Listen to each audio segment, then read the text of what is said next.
شریعت اسلام جب اللہ انسانیت کو عطا کرتا ہے تو شریعت اسلام کو اور اسلام کے اس راستے کو اللہ گھاٹی سے تعبیر کرتا ہے۔ فَلَقْتَحَمَ الْعَقَبَةَ وَمَا أَدْرَاكَ مَا الْعَقَبَةُ، آپ جب شریعت کے راستے میں داخل ہوں گے تو یہ تو مشقت کا راستہ ہوگا، اس لیے اس کو گھاٹی سے تعبیر کیا کہ گھاٹی میں آدمی سفر کرتا ہے، ناموافق ہوائیں اس کے سامنے آتی ہیں، اس کے سامنے کانٹے آتے ہیں، جھاڑیاں آتی ہیں، پتھر آتے ہیں، اور اس تمام مشکلات کو انسان عبور کرتا ہے۔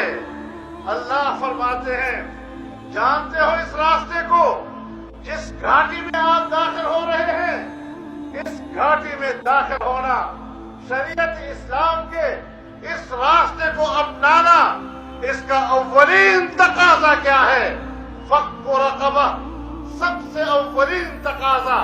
انسان کی غلامی کے گردن کو چھڑانا ہے۔ ایک فرد کی غلامی سے لے کر پوری قوم کی غلامی کا توق اس کے گردن سے اکھاڑ لینا اور اس کو آزادی کی نعمت سے نوازنا، فک رقبہ،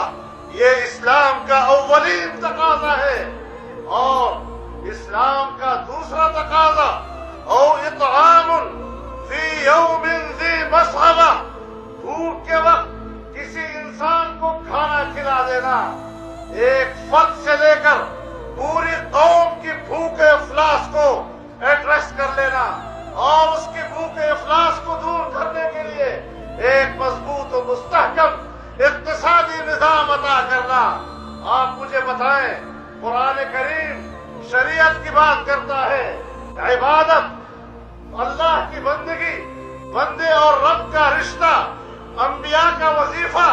لیکن جب انسان کی امامت کا مقام حضرت ابراہیم کو ملتا ہے تو بندگی اور عبدیت کی بات نہیں کرتا، امن اور معیشت کی بات کرتا ہے۔ اللہ جب شریعت کو ایک کٹھن راستے سے تعبیر کرتا ہے، گھاٹی سے تعبیر کرتا ہے، تو اللہ یہاں پر عبادت اور بندگی کا حوالہ نہیں دے رہا، پہلا حوالہ اللہ انسان کی آزادی کا دے رہا ہے، دوسرا حوالہ اللہ انسان کی معیشت و اقتصاد کا دے رہا ہے،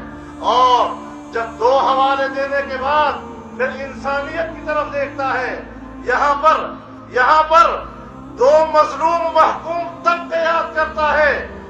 او یتیما ذا مقربہ او مسکینا ذا مطربہ، پھر آپ کو بھوک کی حالت میں اس یتیم کی طرف بھی دیکھنا ہوگا۔ یہ کمزور طبقے کا ذکر ہے، مفلوق الحال طبقے کا ذکر ہے، جو کسب کرسی کا نشانہ بنا ہوا ہے۔ قرابت والا یتیم وہ آپ کی نظر میں رہے، اور وہ غریب، وہ مسکین جو خاک آلود ہے، جس کے پاس گھر نہیں ہے،